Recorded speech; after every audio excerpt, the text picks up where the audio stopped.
Up, catamarans are the order of the day around the world, and here's one of the best catamarans in the world, built right here in Australia.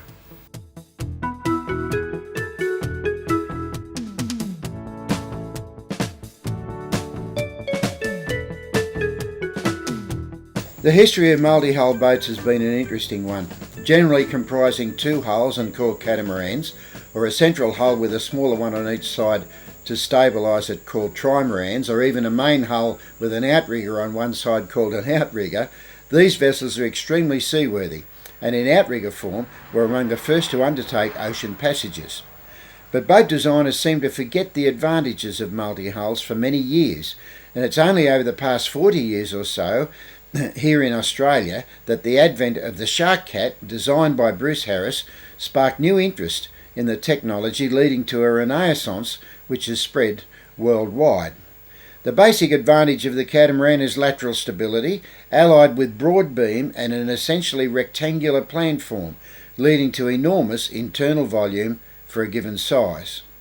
The internal layout varies with whether the boat is a simple powered fishing or recreational vessel, or one of the relatively new, larger power or sailing cats which have been developed mainly here in Australia.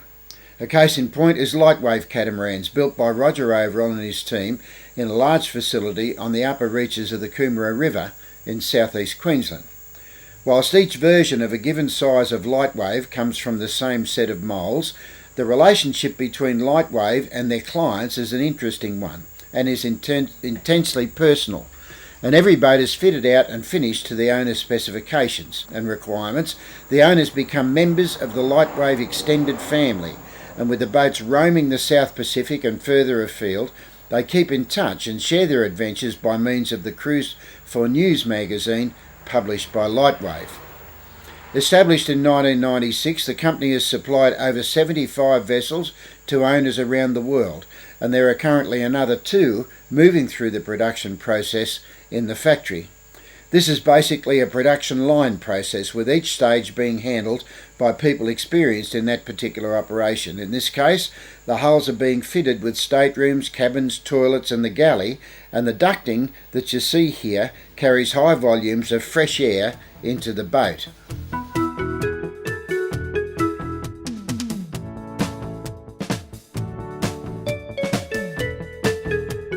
The latest fiberglass manufacturing techniques are used in the production of the components, yielding the highest possible strength-to-weight ratio along with environmentally sustainable factory emissions.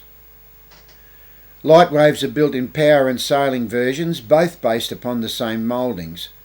I often go on about the fact that displacement hulls offer great advantages over planing hulls in most types of boats. Planing hulls require plenty of horsepower to climb on the plane and stay there, costing formidable amounts of money to purchase and to run. The problem is that the enclosed water statutory speed limits, and in some cases wash considerations, limit their speed, and offshore passenger safety and comfort also limits the speed at which they can be driven. On the other hand, displacement hulls require far smaller engines to run at optimum speed, costing a small fraction for the engines. They can run at the same speeds offshore as a planing boat, and they offer a huge reduction in running costs.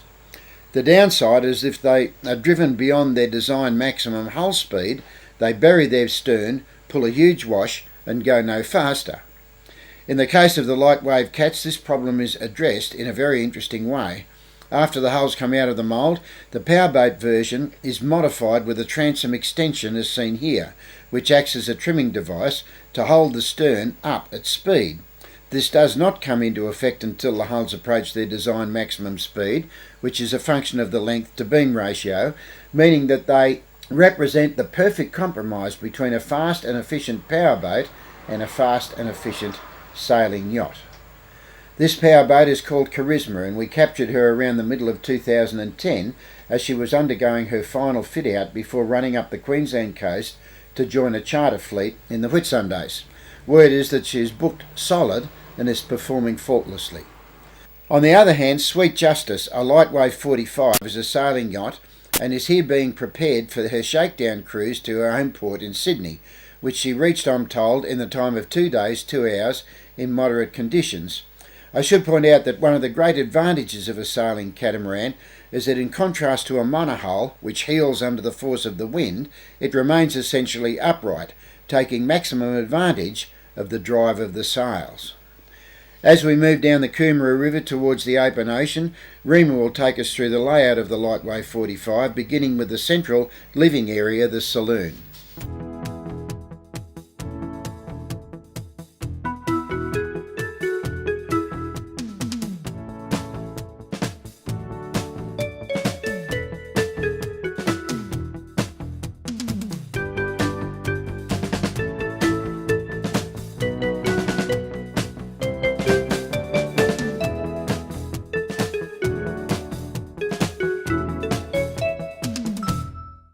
An interesting feature of the Lightwave 45 is the enclosed helm position. In most vessels of this type, the helm is open, exposing the helmsman to whatever the weather may offer, whether it be rain and storm or the tender mercies of a relentless sun.